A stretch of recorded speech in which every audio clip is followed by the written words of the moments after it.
মার্কিন president Donald Trump বলেছেন দক্ষিণ কোরিয়ার পণ্যের উপর শুল্ক বাড়াবেন। এর মধ্যে গাড়ি, কাঠ ও ঔষধও থাকবে।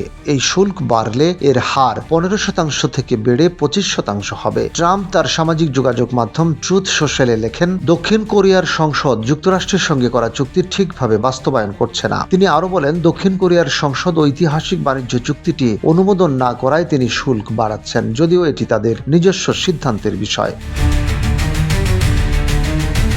দক্ষিণ কোরিয়ার প্রেসিডেন্ট কার্যালয় জানায়, শুল্ক বাড়ানোর পরিকল্পনা সম্পর্কে তাদের আগেই কিছু জানানো হয়নি। তারা জানায়, বর্তমানে কানাডায় থাকা বাণিজ্য মন্ত্রী কিম জং কোয়ান এ বিষয়ে আলোচনার জন্য যুক্তরাষ্ট্রে যাবেন এবং মার্কিন বাণিজ্য মন্ত্রী হাওয়ার্ড লুটনিকের সঙ্গে বৈঠক করবেন। এই অবস্থান পরিবর্তন এসেছে কয়েক মাস পর, যখন যুক্তরাষ্ট্র ও দক্ষিণ কোরিয়া একটি বাণিজ্য ও নিরাপত্তা চুক্তিতে পৌঁছেছিল। ওই চুক্তির মাধ্যমে দীর্ঘদিনের টানাপোড়েনের অবসান হয়েছিল।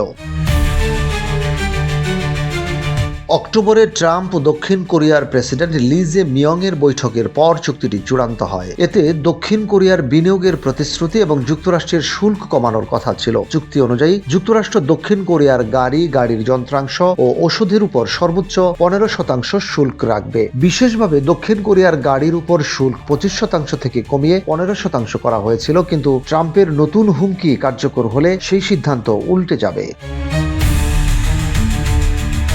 যুক্তরাষ্ট্রে দক্ষিণ কোরিয়ার মোট রপ্তানির 27% আসে গাড়ির শিল্প থেকে। দেশটি তার মোট গাড়ি রপ্তানির প্রায় অর্ধেকই যুক্তরাষ্ট্রে পাঠায়। শুল্ক বাড়লে দক্ষিণ কোরিয়ার পণ্য জাপান ও ইউরোপীয় ইউনিয়নের তুলনায় পিছিয়ে পড়তে পারে, কারণ ওই দেশগুলো যুক্তরাষ্ট্রের সঙ্গে 15% শুল্কের চুক্তি করেছে। এখনো পর্যন্ত ট্রাম্প প্রশাসন আনুষ্ঠানিকভাবে শুল্ক বাড়ানোর কোনো নোটিশ দেয়নি।